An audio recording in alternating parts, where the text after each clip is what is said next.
दोस्तों नमस्कार। बहुत ही इंटरेस्टिंग लोकसभा का चुनाव लगभग संपन्न हो गया है। हम तो आज चर्चा कर रहे हैं एग्जिट पोल की, और शायद आप हमारी बात जब देख रहे हो तो एग्जैक्ट पोल भी, एग्जैक्ट रिजल्ट आप तक पहुंच चुका हो। पर एग्जिट पोल बड़ा इंटरेस्टिंग है इस बार। भारत में तो हम लोग 1996 से एग्जिट पोल को देखते आ रहे हैं, जब पहली बार नलिनी सिंह ने दूरदर्शन के लिए एग्जिट पोल उन्होंने किया था, और जिसमें उन्होंने प्रिडिक्ट किया था कि बीजेपी की सरकार आ रही है, और आई थी। इसके बाद तमाम एग्जिट पोल बड़े इंटरेस्टिंग रहे। पर 2004 में जब अटल बिहारी वाजपेयी की सरकार की वापसी की बात की जा रही थी, तमाम एग्जिट पोल ने ऐसा कहा था, और खुद बीजेपी बड़ा आश्वस्त थी, लेकिन अटल बिहारी वाजपेयी की सरकार नहीं आई थी। इस बार बड़ा इंटरेस्टिंग इलेक्शन रहा। इलेक्शन के 3-4-5 महीने पहले तक तो बिल्कुल जैसे लग रहा था कि इलेक्शन है ही नहीं। राम मंदिर के उद्घाटन के बाद तो देश में ये हालात थे, ऐसा लगता ही नहीं था कि कोई चुनाव है। एक तरफा चुनाव बह रहा था। अपोजिशन भी जिस तरह का उन्होंने अपना गठबंधन बनाया था, तमाम तरह की उसमें कंट्रोवर्सी पैदा हो रही थी। किसी तरह की अपोजिशन पार्टीज में एकता दिख नहीं रही थी। लेकिन इलेक्शन आते आते अपोजिशन पार्टीज की गोलबंदी बड़ी मजबूत हुई। जिस राम मंदिर के सारे जो मोदी सरकार अपेक्षा कर रही थी कि एकदम बिल्कुल लहर चलेगी, आंधी चलेगी और राम मंदिर एक मुद्दा बनेगा, वो मुद्दा बनता नहीं नजर आया। बीजेपी ने अपने आप को रिचेक किया, लेकिन उनका कॉन्फिडेंस बहुत मजबूत था। इसीलिए खुद प्रधानमंत्री मोदी ने बताया कि इस बार बीजेपी 400 पार। जब पूछा गया बीजेपी 400 पार, उन्होंने कहा बीजेपी तो 370 प्लस हमारा टारगेट है, पर बीजेपी के नेतृत्व में जो एनडीए अलायंस है वो 400 पार। और अब की बार पूरा देश कह रहा है, अब की बार 400 पार की बात पूरे देश में हुई। तमाम न्यूज चैनल्स पे इसके इंटरप्रिटेशंस हुए कि बीजेपी 400 पार की बात कर रही। विपक्ष ने कहा ये हवा बनाने की कोशिश की जा रही है। ऐसा लग रहा है इन्होंने पूरा चुनाव हैक कर लिया है। जब 400 पार की ये बात ही कर रहे हैं तो फिर इलेक्शन कराने की जरूरत क्या है? इसका मतलब है कि इन्होंने एजेंडा सेट कर लिया, और जिस तरह से इनकी राजनीति है, ये तो लोकतंत्र को समाप्त कर देना चाहते हैं, संविधान को समाप्त कर देना चाहते हैं। ईवीएम पे शुरू से अपोजिशन पार्टी सवाल उठा रही थी। इलेक्शन प्रोसेस शुरू होने के पहले उन्होंने चुनाव आयोग की निष्पक्षता पर संदेह जाहिर किया। Point to be noted. ये एग्जिट पोल क्यों बड़े इंपॉर्टेंट हैं? एग्जिट पोल की शुरुआत तो दुनिया में 1936 से हुई। वो जो पहला एग्जिट पोल हुआ था जिसमें फ्रैंकलिन डी रूजवेल्ट की अमेरिका में जीतने की भविष्यवाणी की गई थी, न्यूयॉर्क में जो गैलप और रॉबिन्सन ने जो एग्जिट पोल किया था, उसके बाद वहां का इलेक्शन प्रभावित भी माना गया था कि उसके सर्वे पहले लीक हो गए थे, सामने आ गए थे, जिसके कारण वहां पर फ्रैंकलिन डी रूजवेल्ट को काफी बढ़त भी मिली थी। लेकिन उसके बाद तो तमाम देश में एग्जिट पोल शुरू हुए। भारत में 1996 से चल ही रहा है, हम बता रहे हैं। लेकिन इस एग्जिट पोल का तो 1 तारीख को डिक्लेरेशन हुआ। बीजेपी ने चुनाव की प्रक्रिया 16 मार्च को शुरू हुई। उसके 1 महीना पहले कह दिया था कि इस बार हमारी सीटें 400 के पार जा रही हैं एनडीए अलायंस की। पूरे इलेक्शन में जिस तरह से विपक्ष ने गोलबंदी की, जिस तरह से election neck to neck fight का दिखा, पूरे इलेक्शन कैंपेन के दौरान तमाम पॉलिटिकल एक्सपर्ट्स ने कहा कि बीजेपी की वापसी तो संभव है, पर बीजेपी कम से कम 50, किसी ने तो माने ही नहीं 50 से कम 50 और ज्यादा से ज्यादा 70-80 तक सीटें लूज करने जा रही है। खुद वो पॉलिटिकल एक्सपर्ट जो कि इस एग्जिट पोल की एनालिसिस में बैठे थे, चर्चा कर रहे थे, वो खुद कह रहे थे कि बीजेपी किसी भी तरह इस स्थिति में नहीं है कि उसकी कोई आंधी चल रही हो, कोई मोदी की वेव चल रही हो। और पूरे के पूरी इलेक्शन प्रोसेस की शुचिता पर अपोजिशन जिस पे क्वेश्चन मार्क कर रहा, और वो एग्जिट पोल बीजेपी की अपेक्षाओं के अनुरूप, जो बीजेपी ने लक्ष्य तय किया था, उस लक्ष्य के अनुरूप ही एग्जिट पोल आए। और विपक्ष की गोलबंदी के सारे, जो उनका नेता, सबसे बड़ा नेता जो इंडिया गठबंधन का नेतृत्व करते हुए कांग्रेस पार्टी नजर आ रही थी, राहुल गांधी, अपनी तमाम रैलियों में कह रहे थे लिख के ले लीजिए हमसे। जनता से कहते थे, मतदाताओं से कहते थे लिख लीजिए, कॉपी निकाल लीजिए, पन्ना निकाल लीजिए, लिख लीजिए, मोदी सरकार की वापसी नहीं हो रही है, आंधी चल रही है इंडिया गठबंधन के हक में। वो आंधी गई कहां? पहले नरेंद्र मोदी कह रहे थे 400 पार, सुना होगा। अब बोल रहे 400 पार। अब 150 पार नहीं बोल रहे हैं। एग्जिट पोल में तो नहीं नजर आ रही, एग्जैक्ट पोल में नजर आ जाए तो हो सकता है कि जो तमाम बार 1 या 2 बार इंडिया में जो एग्जिट पोल गलत साबित हुए, हो सकता है कि 4 तारीख को ये एग्जिट पोल गलत साबित हो। पर अगर आज की डेट में इसको डिकोड करने की कोशिश करें तो जो लक्ष्य बीजेपी के बड़े नेताओं ने, खुद प्रधानमंत्री ने सेट किया, वही लक्ष्य दिखता हुआ एग्जिट पोल में इस इलेक्शन में नजर आ रहा है। और अगर ये सही है तो इसका मतलब इस पूरे इलेक्शन कैंपेन के दौरान, इस इलेक्शन वातावरण के दौरान जो तमाम बड़े बड़े पॉलिटिकल एक्सपर्ट और पंडित थे वो जनता का मिजाज भाप नहीं पाए। अपोजिशन की जो तमाम रैलियां हो रही थी महाराष्ट्र में, कर्नाटक में, उत्तर प्रदेश में, बिहार में, जो लाखों लोग अपोजिशन लीडर्स को सुनने आ रहे थे, क्या वो वोट में कन्वर्ट नहीं हुआ? उत्तर प्रदेश में तकरीबन 30 से 35 ऐसी जगहों पर रैलियां हुई राहुल गांधी और अखिलेश यादव की, जिसमें ओवर क्राउडेड रैलियां थी। 5-6 रैलियों में तो भीड़ का संयम टूट गया था। उन्हीं रैलियों के बाद पॉलिटिकल पंडित्स जो हैं, जो एक्सपर्ट्स हैं, उनकी बात का ये टोन बदला था कि उत्तर प्रदेश में हो सकता है कि बीजेपी को अच्छा खासा नुकसान हो। बिहार में तेजस्वी की रैली में अपार भीड़ आ रही थी, तेजस्वी यादव की, और ये प्रेडिक्शन था कि वहां जेडीयू तो बिल्कुल ही नीचे जा रही है, बीजेपी भी नीचे जाएगी और आधी से ज्यादा सीटें जो हैं वो तेजस्वी यादव की पार्टी जीतेगी। पर एग्जिट पोल में तो ऐसा होता नहीं दिखा। बंगाल में जहां पर मोदी ने बहुत ज्यादा रैलियां की, बीजेपी बड़ा काम कर रही थी, बीजेपी को यह कॉन्फिडेंस था कि हमारी सीटें बढ़ेंगी, पर इंडिया जो अलायंस था, जो गठबंधन, वहां पे तो काम नहीं कर रहा था। ममता बनर्जी अकेले काम कर रही थी, पर इंडिया अलायंस के बाकी लोग कहते थे कि ममता दीदी वहां पर रिकॉर्ड विक्ट्री, रिकॉर्ड सीटें गेन करेंगी। पर एग्जिट पोल तो नहीं दिखा रहा है। एग्जिट पोल तो ममता बनर्जी की सीटों को 9-10 तक दिखा रहा है। बीजेपी अपनी सीटों में 8 से 10 सीटों की बढ़ोतरी पश्चिम बंगाल में होती नजर आ रही, जिस साउथ में क्लीन स्वीप इंडिया अलायंस की मानी जा रही थी कि खुद कांग्रेस पार्टी और तमाम रीजनल पार्टीज जो वहां पर है, सिर्फ आंध्र प्रदेश के एक्सेप्शन को छोड़ के, जहां पे टीडीपी के साथ बीजेपी गई थी, कि बाकी जगह सुपड़ा इनका साफ होगा। पर बीजेपी का चमत्कार है, बीजेपी तो वहां अपनी जितनी पुरानी सीटें थी 29 सीटें, उसमें जो भी एग्जिट पोल आए उसमें 30 से 35 सीटें ज्यादा बढ़ी नजर आ रही हैं, दुगनी सीटें नजर आ रही हैं। और जिन 100 सीटों का 70 या 80 सीटों का घाटा उनको उत्तर और पश्चिम और मध्य भारत में समझा जा रहा था, इस एग्जिट पोल के नाते अगर देखा जाए, उत्तर प्रदेश में लगभग क्लीन स्वीप, कर्नाटक में कोई नुकसान नहीं, कर्नाटक में बहुत स्लाइड सा नुकसान है, उनकी सीटें 20-22 तब भी आ रही हैं। महाराष्ट्र में उतना नुकसान नहीं जितना इसके पहले के ओपिनियन पोल में भी दिखाया जा रहा था। ओपिनियन पोल से ज्यादा सीटें एग्जिट पोल में आ रही हैं। इसका मतलब मोदी वेव चल रही थी, अगर ये एग्जिट पोल एग्जैक्ट पोल में साबित होते हैं।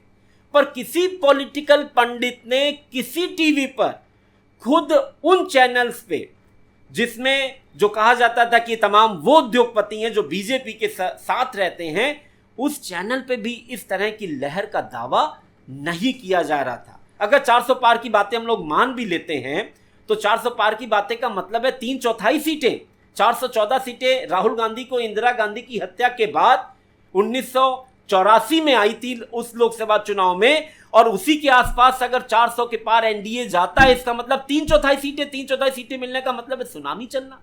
क्या सुनामी चल रही थी मोदी सरकार के पक्ष में? अगर चल रही थी तो इसको पॉलिटिकल पंडित क्यों नहीं समझ पाए? अब हम बात करते हैं कि एग्जिट पोल इंपॉर्टेंट क्यों है। क्योंकि इस पूरे इलेक्शन में फाइट नेक टू नेक दिख रही थी। इस इलेक्शन प्रोसेस के शुरू होने के पहले इस इलेक्शन प्रोसेस की शुचिता पर विपक्ष ने मिलकर सवाल उठाए। चुनाव आयोग जिस तरह से उसका कंपोजिशन हुआ, चुनाव आयुक्त जिस तरह से चुने गए, उसके चुनने पर भी सवालिया निशान हुए। सुप्रीम कोर्ट में एक रिट पिटीशन फाइल हुई। चुनाव आयोग की निष्पक्षता पे सवाल उठे, ईवीएम पे सवाल उठे। जब बीजेपी ने 400 का टारगेट सेट किया तो पूरी अपोजिशन ने एक स्वर में कहा कि इसका मतलब इलेक्शन पहले हैक कर लिया गया है, मशीनें सेट कर ली गई हैं और बीजेपी जो है इस इलेक्शन को रिग करके जीतना चाहती है। अब अगर ये एग्जिट पोल एग्जैक्ट पोल में साबित हुआ, यानी वास्तव में 400 के पार एनडीए आ गया, 400 के आसपास आया, 350 के ऊपर आया, तो उस रिजल्ट पे अपोजिशन का क्या रिएक्शन होगा? इसका नाम एग्जिट पोल नहीं है, इसका नाम मोदी मीडिया पोल है। ये मोदी जी का पोल है, फैंटेसी पोल है उनका। सर कितनी सीटें आ रही हैं आपके हिसाब से? सिद्धू मूसेवाला का सॉन्ग सुना आपने? 295। भाई ऐसा तो है नहीं कि बीजेपी की 400 के पार सीटें एनडीए अलायंस की आ नहीं सकती हैं। 303 सीटें बीजेपी थी, 350 के पार एनडीए था। सिर्फ 50 सीटें बढ़ने की बात है। लेकिन जिस इलेक्शन प्रोसेस को अपोजिशन पार्टी ने क्वेश्चन मार्क किया, बहुत इंपॉर्टेंट चीज है, क्योंकि जो नैरेटिव अपोजिशन ने सेट किया इस पूरे इलेक्शन के दौरान, उसको समझने की जरूरत है। इंडियन पॉलिटिक्स किधर जा रही है उसको भी समझने की जरूरत है। या तो इस फैक्ट को आप देखें कि बीजेपी का ये इलेक्शन केवल इन 3 महीने का इलेक्शन नहीं था। हम पहले इन एग्जिट पोल के पक्ष की बात करते हैं। अगर इस एग्जिट पोल के पक्ष की बात करें तो हम डिस्क्राइब करेंगे कि बीजेपी की सीटें जो 300 के ऊपर आ रही हैं वो कैसे तीसरी बार रिपीट हो रही हैं। अपोजिशन ने तैयारी की इलेक्शन के दौरान, उसने अपना नैरेटिव सेट किया बेरोजगारी का, उसने नैरेटिव सेट किया महंगाई का, उसने नैरेटिव सेट किया करप्शन का, उसने तमाम तरह की योजनाओं में करप्शन की बात की, उसने आर्थिक असमानता की बात की, उसने लोकतंत्र खत्म होने की बात की, तमाम कॉन्स्टिट्यूशनल एजेंसीज को उसने खत्म होने की बात की, संविधान के खत्म होने का नैरेटिव उसने सेट करने की कोशिश की। और ये नैरेटिव सेट करते करते विपक्ष लड़ाई में आया दूसरे और तीसरे चरण में। तीसरे चरण से विपक्ष आक्रामक हुआ। पर इसके पहले का प्रोसेस देखें, क्या विपक्ष ने वास्तव में, बीजेपी ने जो इन 2 टर्म के लगातार सत्ता में रहने के बावजूद बीजेपी ने राज्यों में जो अपने कैडर को मजबूत किया, जो उसने काम किया, जो उसने अपनी सरकार के द्वारा एक लाभार्थियों का ग्रुप तैयार किया, उस कोर वोटर तक पहुंचने का काम किया। प्रधानमंत्री पूरे समय इलेक्शन मोड में रहे।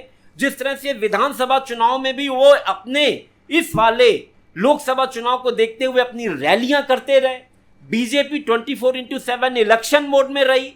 क्या कहीं ये उसी की मेहनत का परिणाम तो नहीं है कि सिर्फ 50 सीटें और बढ़नी थी, उनकी बढ़ गई? इसमें आश्चर्य क्या है अगर इसको इस पॉजिटिव पॉइंट ऑफ व्यू से देखें। पर अगर आप अपोजिशन के पॉइंट ऑफ व्यू से देखें, उसका कहना था कि एक एंटी इंकम्बेंसी का माहौल देश में है। लोग पर्चा लीक होने से, रोजगार ना मिलने से, बेरोजगारी बढ़ने से, महंगाई बढ़ने से और तमाम तरह की इंस्टीट्यूशंस का गलत प्रयोग करने से, उत्तर प्रदेश में बुलडोजर पॉलिसी से, तमाम तरह की पॉलिसी से लोग नाराज हैं।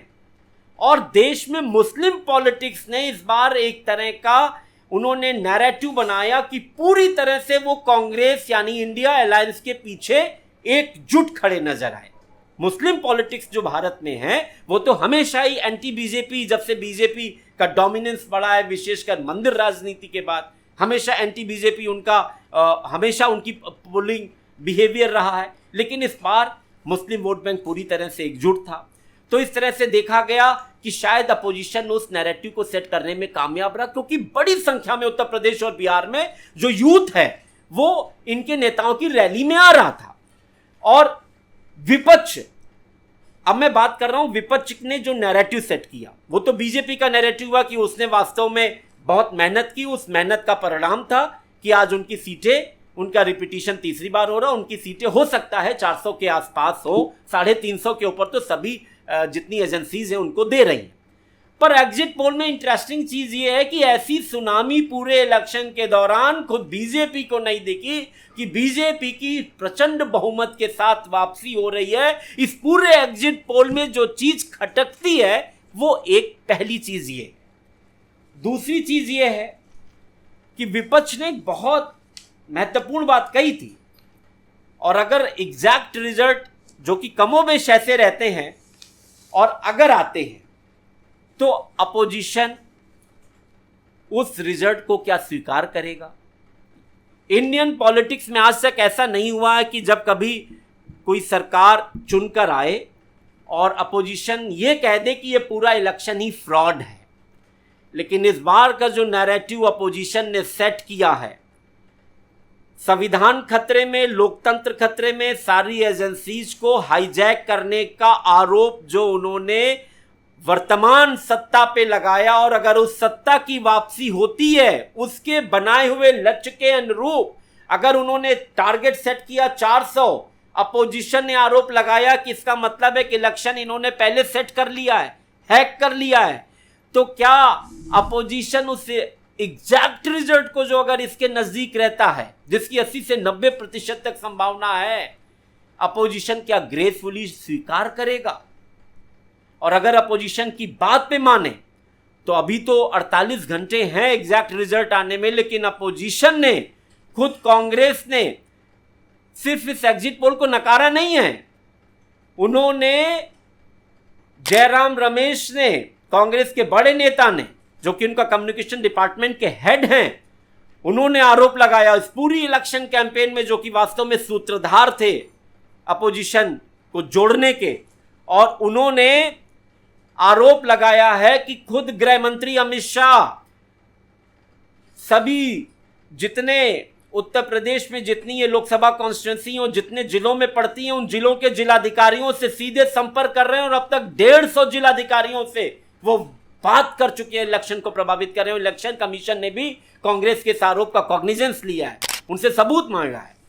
और मुझे लगता है कि जब तक ये बात आप तक आएगी, या तो इलेक्शन कमीशन को कांग्रेस पार्टी जयराम रमेश को एविडेंस नहीं देंगे, तो इलेक्शन कमीशन जरूर निश्चित रूप से उन पर कोई कार्रवाई भी करेगा, मुकदमा भी दर्ज करा सकता है, क्योंकि ये पूरे के पूरे इलेक्शन प्रोसेस पे क्वेश्चन मार्क उठाने की एक कोशिश भी मानी जा सकती है।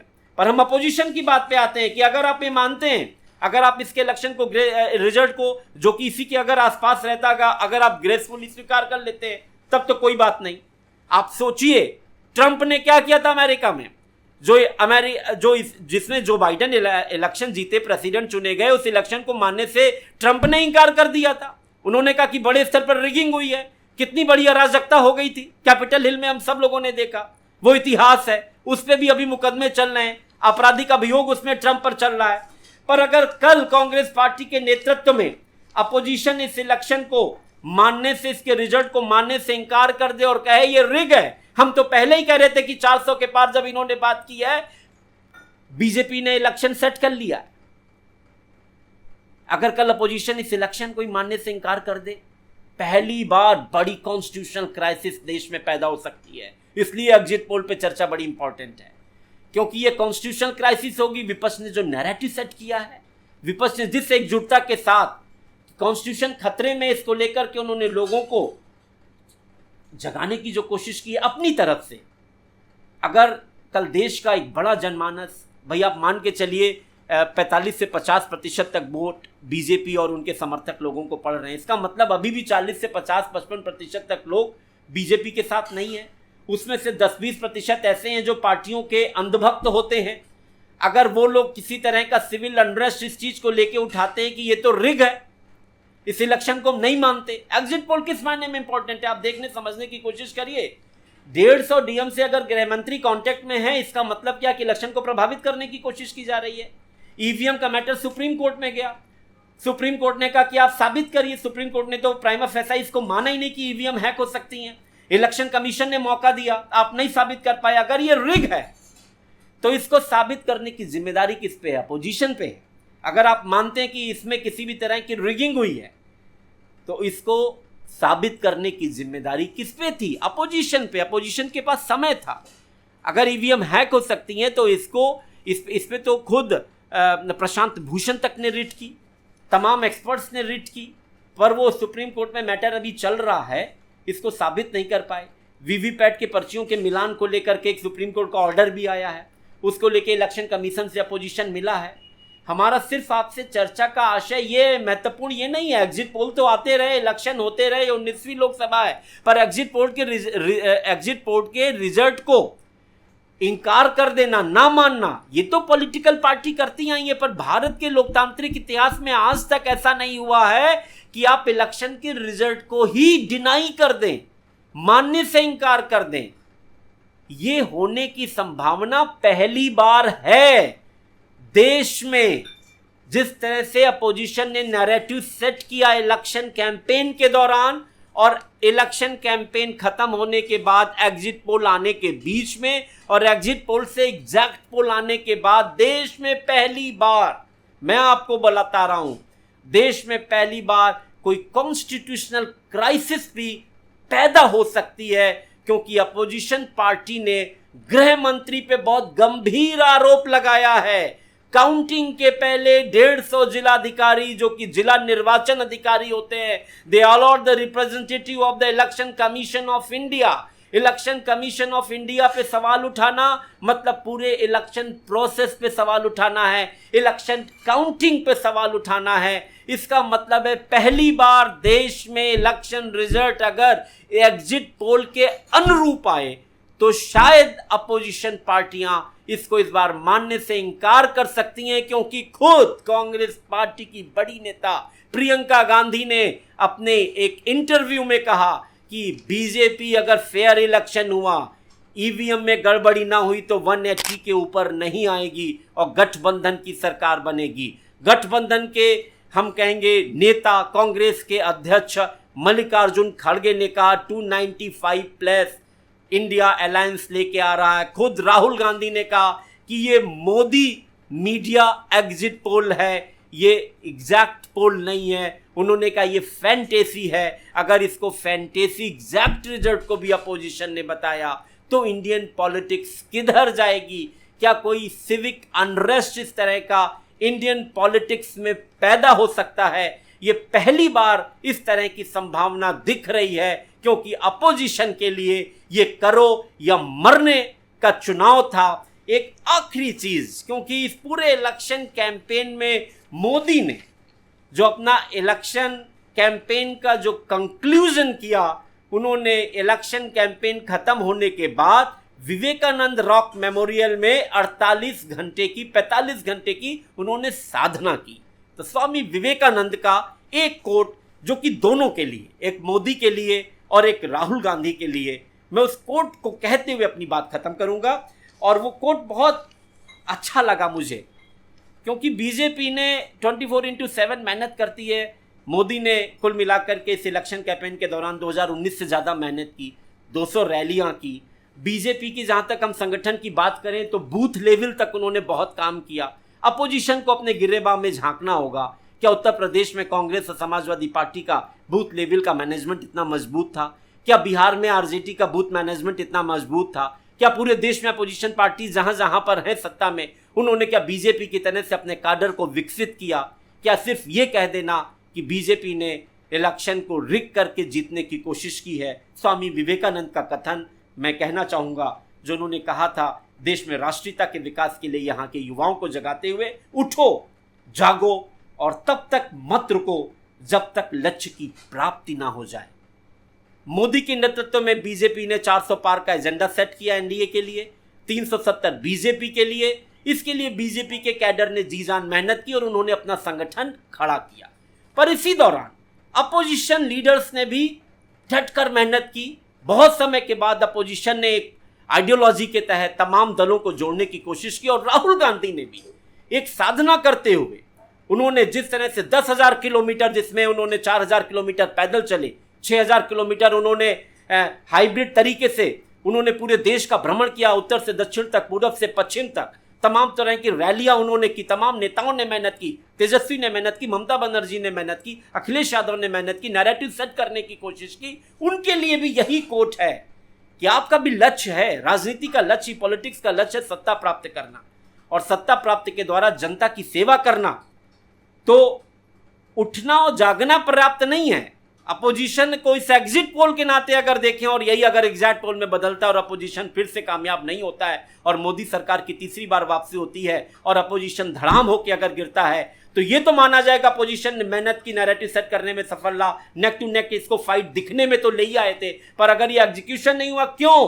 क्योंकि वे उठे और जागे, पर वही पर्याप्त नहीं था। उनका लक्ष्य अभी बाकी है, उसके लिए उनको अपनी कमियां ढूंढनी होंगी, ऑर्गेनाइजेशन लेवल पर अपने आप को मजबूत करना होगा। और जब तक उनका लक्ष्य ना प्राप्त हो जाए, मनोबल कमजोर नहीं होना होगा। क्योंकि एग्जिट पोल आने के बाद आप देख लीजिए, अपोजिशन पार्टीज के सारे नेताओं के चेहरे लटके हैं, वो कॉन्फिडेंस नहीं है। यानी उनको अपनी लड़ाई, अगर राजनीति लड़ाई लड़नी है तो उसके लिए मनोबल को मजबूत रखते हुए उनको जागना होगा। और एक चीज और एग्जिट पोल के मैं आपको बताऊं, एग्जिट पोल का जब भी रिजल्ट आता है और अगर उसमें कार्यकर्ता जो कि अपोजिशन पार्टीज का होता है, अगर वो काउंटिंग टेबल पर बहुत मजबूती से नहीं खड़ा है, मनोबल उसका हिला है, तो अगर नैरो मार्जिन से जीत या हार हो रही होती है तो वहां पर सत्ता को इसका फायदा मिलता है। तो फिलहाल एग्जिट पोल पे हमारी यही चर्चा थी। एग्जैक्ट पोल पे पूरे एनालिसिस के साथ हम आपके बीच में फिर से आएंगे। आपको हमारा वीडियो कैसा लगा, हमारा एनालिसिस कैसा लगा, अपना कमेंट करके जरूर बताइएगा। नमस्कार।